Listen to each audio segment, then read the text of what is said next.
G. Marshall, cicerone of this guided tour through the regions of the mysterious and the macabre.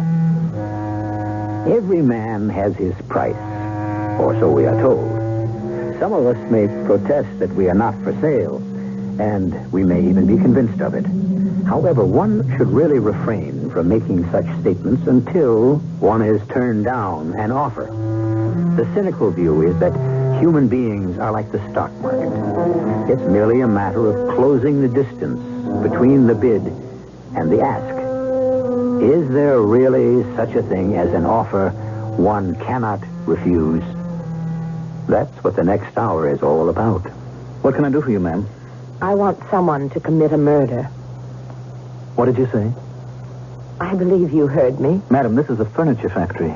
I am the owner. I know exactly who you are and what you do. Why come to me? I'm not a murderer. I'm willing to pay $1 million. Murder is against every moral and religious conviction. I'm willing to pay $1 million. I would never... I'm willing to pay you $1 million.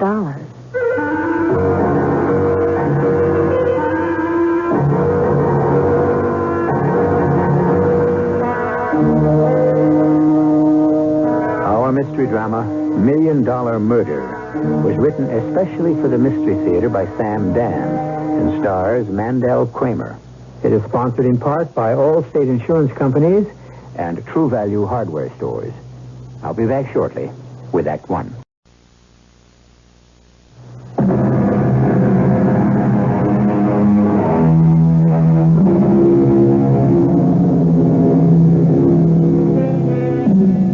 Luck, as you know, is fortune.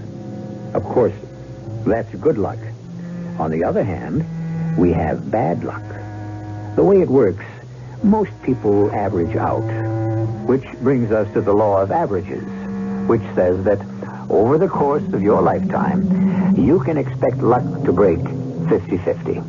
Well, some people can get each 50% all at once. Here we have Richard F. Nelson. Till recently, he's had nothing but good luck. But these past several months, he's taken one blow after another. He's 35.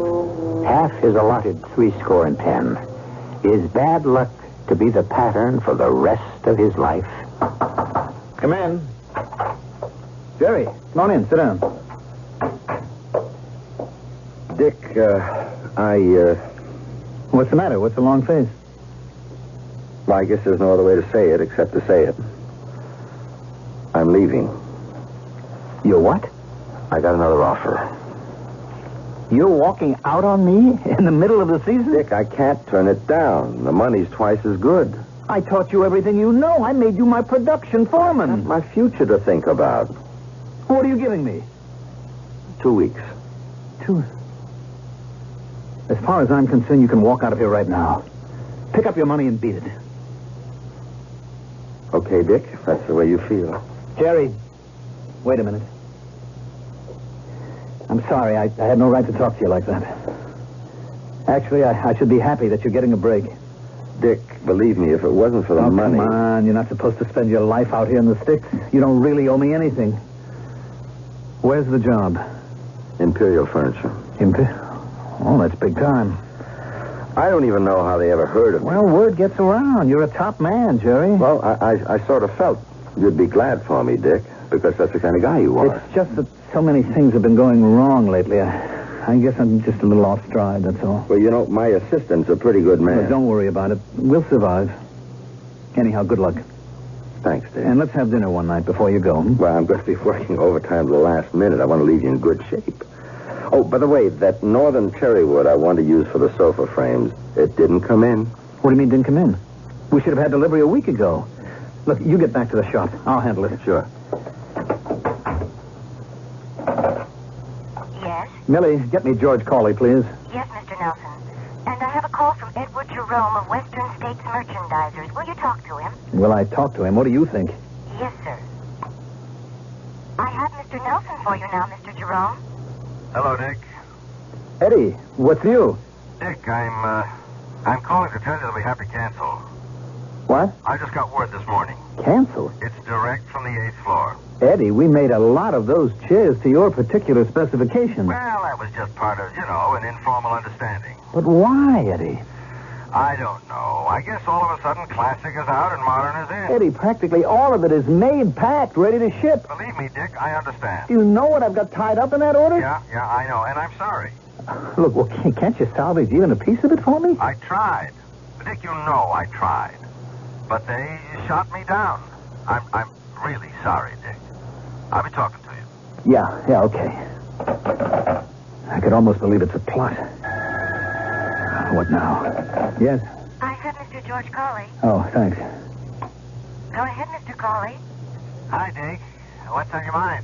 Where in blazes is my cherry wood? Oh, Well? Well, Dick, I'm sorry. What happened is there's no record of your ordering any. No, what do you mean? It's a standing order. Well, actually, it's kind of an understood order. I don't care what it is. I've been getting that shipment every month for over a year. Look, here's what happened. My oldest got his master's in business administration, and he's come in with me, and he set up procedures. George, all I want is the And cherry nothing wood. can get shipped unless there's a written order. And the shipping clerk must have forgotten to tell it. Dick, I'm really embarrassed. Well, look, forget it. How quickly can you load a truck and get it out here? Well, that's the problem, Dick. I don't think I've got 10 feet left in the warehouse. George, I have to fill a special order for a New York chain. I'm sorry. It was a terrible misunderstanding, but I'll make sure you're taken care of next month. Next month? I have to wait 30 days? Well, I hope it's only 30 days. You know how scarce that stuff is getting. All right. Thanks, Dick. For what? Well, for being so understanding. The average guy would have flipped his lid. Sure. Goodbye, George. Yes, Mr. Nelson. Millie, for the rest of the day, I don't want to hear any bad news. You understand? Please, Mr. Nelson, it isn't my fault. I'm going to the club for lunch. What could happen to me there?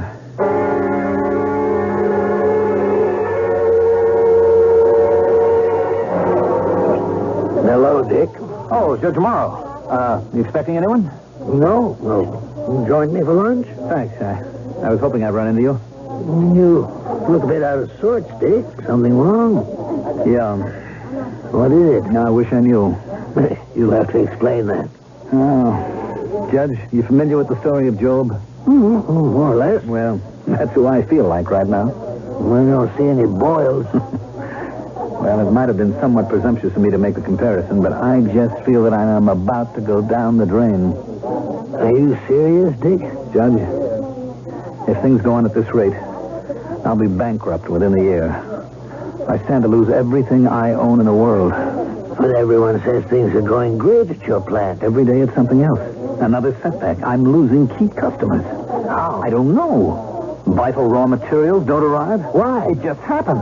And to top it all, my foreman got a better job and is leaving me. What is it? What's happening? Well, it's just a lot of bad luck. So much bad luck? All at once? Dick, I've known you all your life. You've always been the golden boy. Fortune has smiled upon you constantly. Well, she's an extremely fickle old girl, and now she wants to frown for a bit. But it just seems to be a pattern. You've probably been spoiled. You've never had to cope with adversity. No, it's more than that, Judge. It's reached a point now where I know that every day is going to produce another setback. Oh, come on now, Dick. It's all in your head. Wait, where's the waiter? Charlie, would you please bring a phone over to my table? Why do you want a phone? I've only been away from the office for 20 minutes, Judge, and I'm willing to bet trouble is still rolling in. Thank you, Charlie. You, might want to see a psychiatrist, huh? Yeah, I would if I could sell him some furniture. Richard Nelson and Company. It's me, Millie. Oh, it's a good thing you called, Mr. Nelson. Mr. Davis of Consolidated phoned. They're sending back our order. Mr. Nelson, how did you know? Millie, I'm taking the rest of the day off. You see, it never rains. It pours. Yes. But eventually, it stops. One time it didn't stop for 40 days and 40 nights. And for most people, that was forever.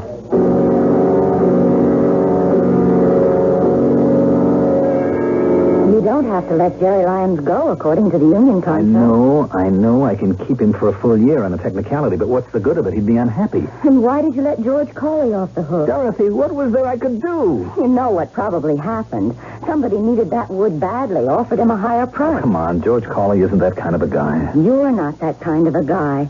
And so you want to believe the best about everyone else. And Eddie Jerome? Maybe the time has come to reach a certain understanding with Eddie. What are you talking about? Maybe Eddie wants to be taken care of. Dorothy, you know I've never done business that way. Maybe it's time you thought about What it. are you saying? I don't know, Dick. I never heard you talk like that about things like bribery and... I know. But maybe that's the way business has to be conducted these days. Maybe you and I have lived a kind of a charmed life so far. Maybe we were shielded from reality. Look, I have always prided myself on being ethical and honest. Maybe I'm being punished for... For what? Hubris. Pride. Who knows? Hello. Who are you? Well, how did you get in? May I introduce myself? My name is Althea Beaumont. Your door was open, and so I... What is it you want? What do I want? First, may I sit down? Thank you. How are things at Richard F. Nelson and Company, manufacturers of fine furniture? Well, miss, it's Mrs. Although Mr. Beaumont has left us these past 5 years. We don't want to seem inhospitable, but... Of course. So, let us get to business. Business? Yes. That's why I'm here. Are you a furniture buyer, Mrs. Beaumont? By the end of the year, the Richard F. Nelson Company will need $1 million. What are you talking about? Salaries, accounts payable, loans due, and nothing is coming in. What do you know about that? It's true, isn't it? Well, we have had a phenomenal streak of bad luck. I know. And that's why I'm here. To reverse that streak. Who are you? No, reverse isn't quite the way to put it. Although that will happen. No, what I should have said is that I'm here to help you ride out that run of bad luck. In short, Mr. Nelson, I should like to offer you $1 million. As a loan? Oh, no, as a gift. Why would you want to make us a gift of $1 million? But, Dick, this woman is crazy. Darling, that's no way to... Of course it is. It's a sound, practical, feminine reaction. And you should verify me first. Here's my card. And here are some banks you should call, and this brokerage firm. I've authorized them to answer your questions. And I shall expect you to have lunch with me at my suite tomorrow at 1. But why should you want to give my husband $1 million? My dear Mrs. Nelson, should one look a gift horse in the mouth?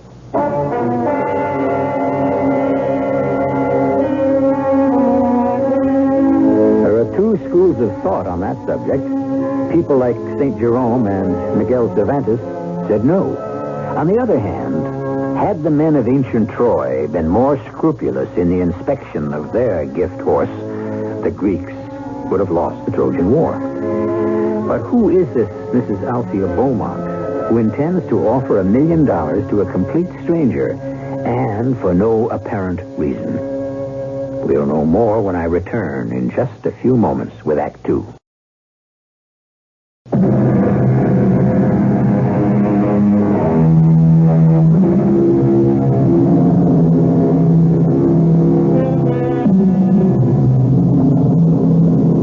Does luck, good or bad, follow a pattern? According to the law of averages, you're supposed to get an equal part of each over the course of your lifetime. And we even have testimony for this in the Bible. After all, the 7 fat years were followed by 7 lean. All of which is scant consolation to Richard F. Nelson, who has been having some problems lately. Come in. Welcome. Won't you both sit down, please? Now, Mr. Nelson, Mrs. Nelson, have you investigated me? Well, we made some calls. And we discovered that you're a fabulously wealthy woman, Mrs. Beaumont. Fabulously wealthy. Yes, you could put it that way. And so, you have ascertained that I am capable of giving you $1 million if I choose. Yes, but we can't understand why should you choose... Well, I expect you to perform a small service for me in return, of course. Are we supposed to sell our souls to the devil? Dorothy. What a remarkable notion. Oh, please. I didn't mean it to sound that way, but what am I supposed to think? Out of a clear blue sky, a stranger offers us $1 million. And, well, these things only happen in books or plays where you have to make a bargain with the devil, don't they? You need that $1 million, don't you, Mr. Nelson? Yes. You said something about performing a small service. Oh, yes. And I don't think it's too much to ask, considering that I'm willing to pay $1 million for it. What do you want us to do? Do you know Judge Walter K. Morrow? No, he's my dearest, closest friend. The judge has been like a father to Dick all these years. What about the judge? I want you to kill him. What did you say? I believe you heard me. Dick, I'm frightened. She's a mad woman. I would disagree. You can't be serious. Kill Judge Morrow? For $1 million. You are a sick woman. It isn't worth $1 million to you? I shall have to report this to the police. What will you report to the police? Who would believe such a ridiculous-sounding accusation? Then you admit it's ridiculous. No. I only said it sounds ridiculous. I don't believe we have anything further to discuss. I agree. We have discussed enough for one day. Sleep on it. Mrs. Beaumont, you are an evil, vicious woman. You may feel differently tomorrow. About murder? Never. You know where to find me. I'm sorry, Dick. We can't afford you anymore. I counted on that order. The merchandise is just too expensive. But it's highest quality. It's the best workmanship, the raw materials. I know, but we can't sell it. Maybe the public doesn't appreciate it. Look, isn't there any way that we can do some business this year? Well, you'd have to give us a better price. How much better? Say, 30% better? 30%? How can I do 30% better? Cut corners. Cut corners? Take out the quality? Our customers don't understand quality. Therefore, we don't demand it. And so you don't have to put it in. I wouldn't know how to do business that way. I understand your problem. But you have to understand my problem. Yes, look, let me think about it. Maybe I can figure something out. I sure hope so. Goodbye. It won't work. What? You can't compete with the cutthroats. How did you get in here? You didn't come to see me. I have nothing to see you about. So I decided to make it easier for you. I came to your office. Tell me, why do you want Judge Morrow murdered? I don't like him. And for that reason... I can afford to indulge my emotions. Well, why offer me $1 million to do it? Surely you could hire some gangster to do it for a lot less money. It has to do with what you were just talking about on the phone. Quality. Quality? Yes. Because this murder would be meaningless if it didn't have a certain quality. I don't know who you are. I don't know what your motive is. Ah, Richard. Richard. Don't I look familiar? No, I can't say that I ever... Look closely, Richard. You don't recognize me? I don't seem to. How many people have ever called you Richard? And how many girls have you ever known who were called Althea? You've blocked it, and her, completely from your mind, haven't you? Althea? To Althea from Prison by Richard Lovelace. Stone walls do not a prison make, nor iron bars a cage. Minds innocent and quiet, take that for a hermitage. Good Lord. If I have freedom in my love and in my soul, am free, angels alone that soar above enjoy such liberty. It's Althea. What a coincidence.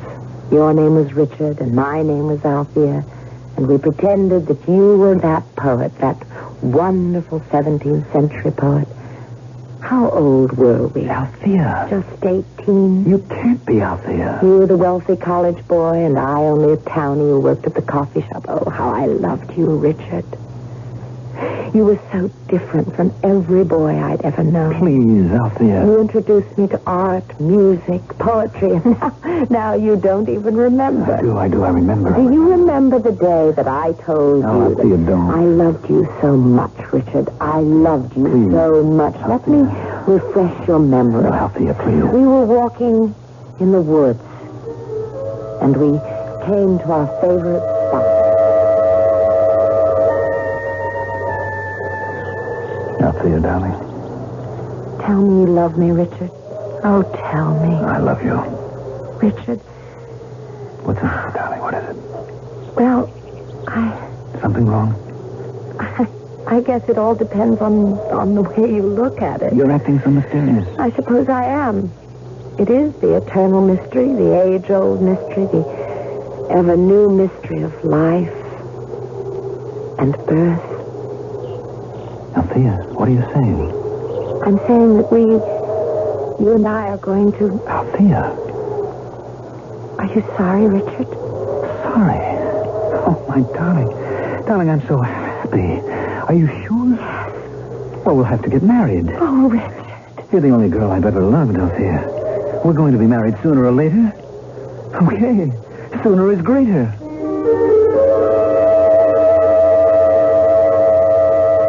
That was on a Sunday. I remember it. It was my day off. And you said that you were going home to break the news to your legal guardian, Judge Morrow. And the following week you came back, and the distinguished jurist. He was with you. Must have been quite a week, because... At 18, marriage is out of the question for Richard. But we're going to have a baby. Richard, aren't you going to say anything? Why, dear girl, you gambled and lost. What does that mean? Don't force me to be blunt. Richard, what we did was because we were in love. Tell him that, Richard. Richard cannot and must not marry you. It will destroy his career and the plans I've made for him.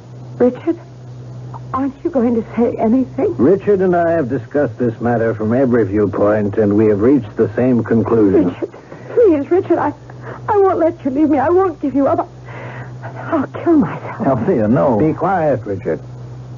We have here a determined and consummate little actress. Judge, Richard, we discussed this thoroughly. We arrived at a conclusion. But I've changed my mind. Then I shall change mine. Please, Judge. I keep reminding you constantly that you are to receive the bulk of your father's fortune at my discretion. But I love her. Of course you love her. But I'm sure she loves you. But your children, both of you, still children. And you've been playing an adult's game. But I can't give her up. I realize that I sound like a villain, but somebody has to take the mature approach. Now, Althea, we'll take care of all your expenses. I don't want your money. There's no reason why Dick shouldn't pay for his mistake. Mistake?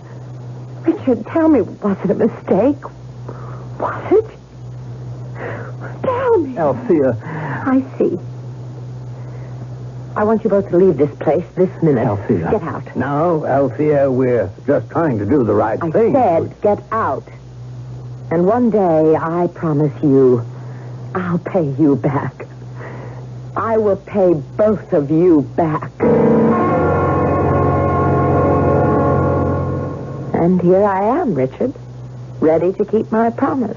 Althea, what happened to the child? Do you really care? Yes. The day doesn't go by that I don't think about. I don't know what happened to the baby. In those days, they made you give them up. It isn't the way it is today. Back then, it was a shame, a sin, a stigma for unmarried girls. Who knows what happened to him? Althea, it's over. And I've suffered as much as you have. Oh, no, you haven't. Believe me, you haven't. You don't look as if you're suffering. Oh, I'm the elegant lady now. But I had 10 bad years before I met Jack Beaumont. He was attracted to me because I reminded him of a half-drowned kitten, Jack Beaumont. Have you ever heard of him? No, Happy Jack, the wildcatter. One day the drill would strike oil, he'd be worth millions. The next day he'd be flat broke. Fortunately for me, he died on a day he was rich. Althea, I have repented every waking and every sleeping moment. Have you? Look, what I did to you was wrong. I've spent my life trying to make up for it. Have you? I've tried to be honest, to be ethical. Ask about me. Ask anyone in town. I'm the most trustworthy... You're a phony. When I was a child, I was impressed. But the truth is, Richard, you are a hollow man. You have no real convictions. In the end, you'll always sell yourself to the highest bidder. Excuse me. Hello? Mr. Nelson, I have Mr. Southworth on the phone. Oh, from the bank. Tell him I stepped out of the office. But he says it's very important. I'm out of the office and I can't talk to him. You have some notes overdue at the bank. How do you know? I own the bank. What? I'm the majority stockholder. And next week, Southworth will have to call in these notes, or else. You own the bank? Yes. Yes, I also recently acquired Imperial Furniture. And my new manager was instructed to hire your foreman, Jerry Rizzo. Oh, so that's how... I also have a controlling interest in Western States merchandisers. I don't think they'll be buying from you in the future, or at least until I give them the word. Did you also buy up George Cawley's mill? George Cawley? No, I don't know about that. Well, it goes to show you bad luck is contagious. You won't need me to destroy you. From now on, it can be a snowball rolling downhill, but we can always break up that snowball before it gets out of control. Just kill Judge Morrow for me. No, I'll never do it.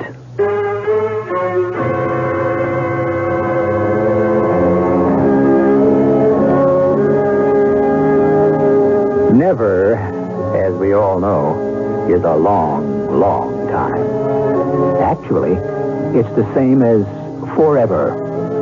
And things have a way of falling into different perspectives, and circumstances can alter cases. Man is nothing if not flexible. Well, will he or won't he? The third act is coming up in just a few moments.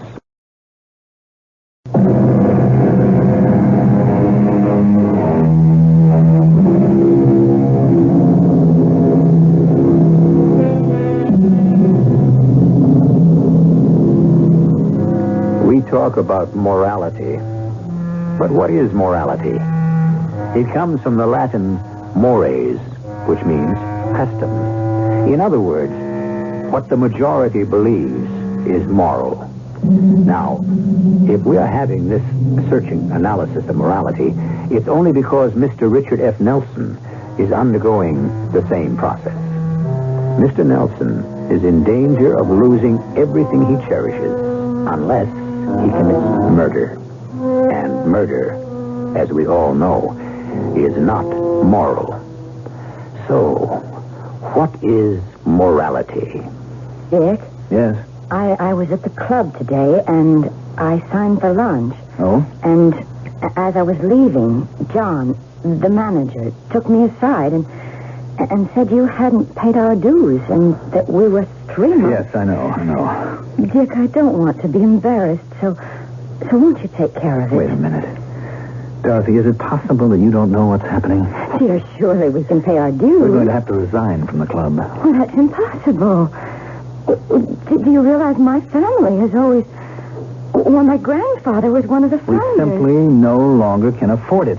What am I going to say to people? I don't know, and I don't care. Well, that's no way to talk to me. Look, you're going to have to sign this paper for me. Why? I'm taking a second mortgage on the house, and I need your signature. But this is really my house. Dorothy, I have a note coming due at the bank. Daddy gave it to us for a wedding present, but he really meant for me to have My it. darling, we are facing bankruptcy. I don't understand. This Althea Beaumont woman is out to destroy us. Oh, why? What have you ever done to her? Nothing. Now, look. I can make it, despite everything, with the mortgage on the house, so we can pawn some of your jewelry. But... We have no choice, darling. Just a minute. Hello, Dick.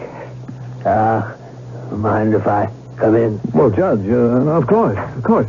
Well, how about joining us for dinner? Judge, how good to see you. Oh, I'm on my way up to the country to spend a little time by myself in the cabin. Are you all right? Well, you know how it is. You get to be my age, and any day can be your last. Oh, Judge, you mustn't talk like that. Well, anyhow, I thought I'd drop in and let you know the bridge game for tomorrow night has to be canceled. Oh, that's all right. What's all this Southworth tells me? Southworth? Yeah, at the bank. You seem to be running into some cash flow problems. Oh, well, we've had a few reverses, Judge. Matter of fact, I was thinking of asking you for a loan. Me?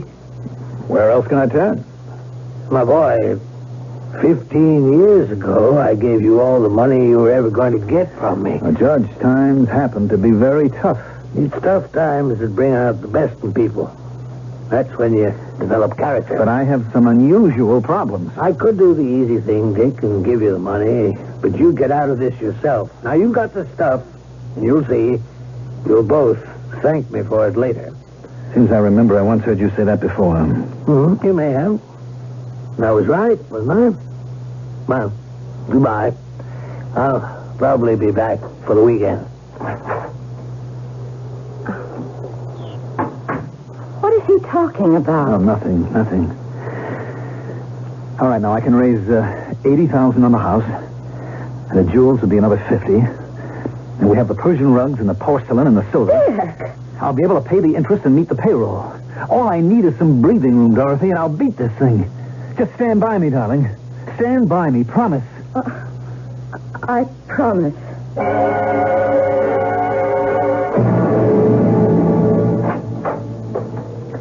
Mrs. Nelson. Mrs. Richard F. Nelson. May I come in, Mrs. Beaumont? Oh, forgive me. Of course. Won't you sit down? Thank you. Why are you out to destroy us? Us? Oh, I have nothing against you, Dorothy. What have you got against my husband? That's private. Private? Yes. Has he asked you to come to his rescue? What are you talking about? Let me do you a good turn. Why would you want to do me a good turn?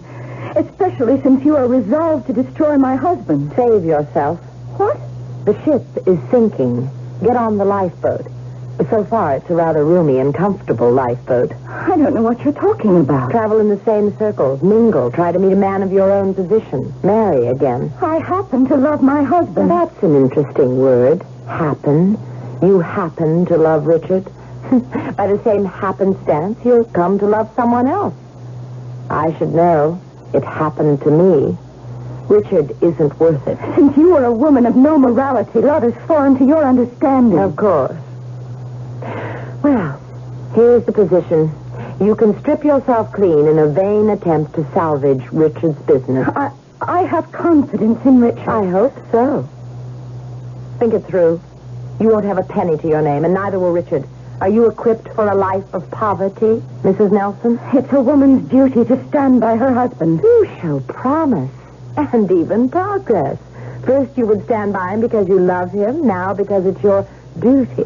Yes, indeed. We are really getting somewhere.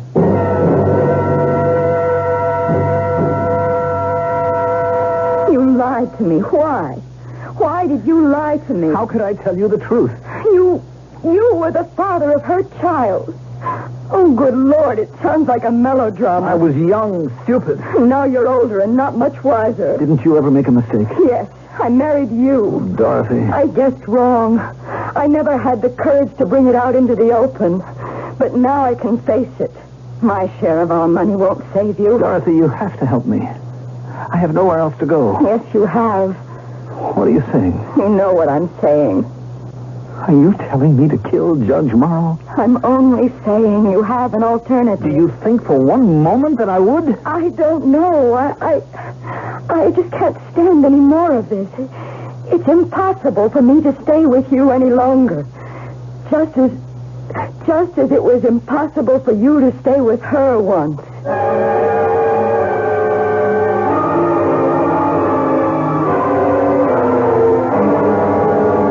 Have you told them they're not getting paid this Friday? No. What business is it of yours? My bank holds your note. Oh, poor Richard. Actually, there can be plenty of money here by Friday and plenty of orders. You get out of here before I forget I'm a gentleman. Are you going to shoot Judge Morrow for me, Richard? I won't even dignify that with an answer. It would be different if you really had scruples, but in the end, you always do what's best for Richard. You don't know me. I made an adolescent mistake. I'm different now. Actually, the trouble is the judge. He talked you out of marrying me. What business was it of his? You married Dorothy. Did she really love you? Well, yes, in her way. But where is she now, Richard? You're in a jam. The judge could help you. Has he offered to lend you even one copper penny? I'll starve if I have to. Brave word. And I mean them. I'll get a job. Doing what? Anything. Oh, those anything jobs won't support you at the country club. I don't need the club. I won't commit murder. Southworth will have to close you down on Friday. Let him close me then and be damned. Richard F. Nelson and Company, fine furniture, the end of 4 generations. So be it. Hello? Oh, yes, Judge. I'm feeling kind of poorly. What's wrong? Old age, mostly, I guess. Why don't you take a run up here tomorrow and keep me company a bit? Well, Judge, I'd really appreciate it. All right. Good boy, Dick.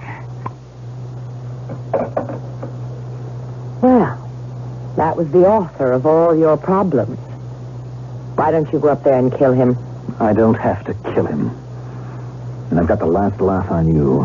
It looks like he's going to die soon, and he's leaving everything to me. Oh, I'm afraid he isn't. Oh, but he promised me. Did he? Barrows and Connolly are his attorneys. They also represent a company of mine. I've been able to ascertain that most of his money is going into a foundation to help needy law students. What? But He's not going to leave you anything. But why should you care? After all, you still have your integrity. Why do you want me to kill him? He deserves to die. He's an evil, meddling old man. That's not for us to judge. I know, but we do it all the time. Althea, isn't there any tenderness left? Any memory at all of the sweet times we knew when we were young? The judge will die soon anyhow. He has to. He's sick. It isn't as if you were robbing a man of full, rich life. I don't want to hear anymore. Who's to know? Who's to suspect? They'll think it was some prowler, a burglar. There's no one up there. I don't even have a gun. I do. I have it ready and waiting. Althea, this is monstrous. Of course. But it's not your first. After all, you abandoned me, didn't you? How do I know I can trust you? You can trust me. How do I know? I keep my promises, don't I? Years ago, I promised I'd pay both of you back. I'm keeping it. Althea, isn't there any way... We're wasting time. Tonight is when we should do it. When we get there, I'll give you the revolver, and I'll tell you exactly what to say.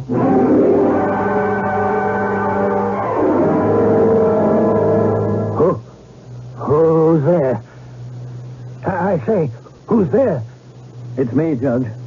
Oh, Dick. I thought you weren't coming up until tomorrow. Here, let me turn on the light. Who's that with you? You don't remember me, Judge? Who are you? I'm the girl who gambled and lost. Stop talking in riddles. I'm Althea, Judge. The town girl who wasn't good enough to marry Richard. Dick, what's the meaning of... The meaning is that I promised to pay you back, and I'm giving Dick $1 million to kill you. Well, this is crazy. Show him the revolver, Richard. This is a joke. Nobody should joke with a loaded .38 in his hand. Dick, after all I've done for you... What have you done for him lately? I swear to you, I'll leave you everything in my will. Here, I'll even write it out now and sign it. Can you give him $1 million? No, you don't have that much, and that's my bid. Dick, you can't kill me. I've known you since you were... Shoot him. I can't. He looks at me like that. I can't. Southworth will foreclose in the morning. Shoot him. No, don't. I can't kill him. I can't. I don't want your money. That's childish. You need money for so many things. Payroll, the bank loan. Shoot him. No, Richard. Shoot him. I'm sorry. Please, Richard. You're a meddling old fool. No. That's it, Richard. Get angry. You ruined my life. That's it. On account of you, I lost the only girl I ever loved. No. Why shouldn't I kill for $1 million? I ought to kill you for nothing. Bravo, Richard. Bravo. He doesn't die. Look at him. He doesn't die. Richard. You're wasting your time, Richard. Those are blank cartridges. Blanks. I proved my point. You are a scoundrel. And now I am over you completely. Over me? If only you had told me to take my money and go to blazes. If only you had meant it. Well, goodbye, Richard. Goodbye, Judge. I hope you will remain fast friends.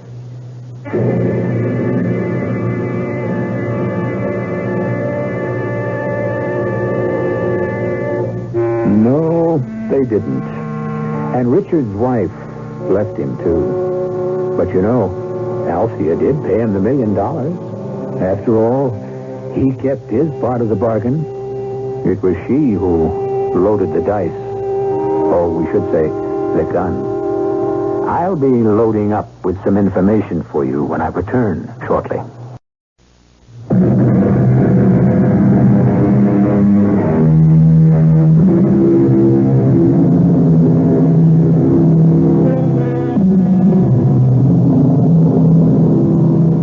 I wouldn't do it for $1 million. Have you ever said that? Be careful. Someone might just happen along and offer you the $1 million, and then where would you be? Morality. We're still no further along, are we? Does it go deep, or is it a veneer? I suppose it all depends. We have these and similar problems that are aired here 7 times each week. Our cast included Mandel Kramer, Patricia Elliott, Catherine Byers, Robert Dryden, and Matt Poland. The entire production was under the direction of Himan Brown. And now, a preview of our next tale. Yes? It's Gino. You alone? Yeah. Oh, Gino, you... Hold it, baby, hold it. Just tell me one thing.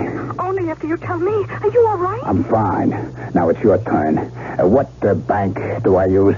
Honey, are you still all cooped Never up? mind that. What bank? Second National, but I want to Okay, know... babe. All I need to know. The vault manager recognized me, and the sheet I had to sign had earlier signatures on it by Gino himself.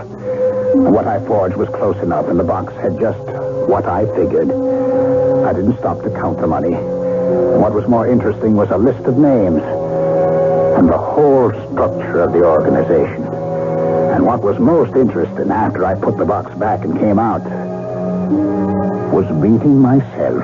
Radio Mystery Theater was sponsored in part by Sign-Off, the Sinus Medicines, and Buick Motor Division. This is E.G. Marshall inviting you to return to our Mystery Theater for another adventure in the macabre. Until next time, pleasant dreams.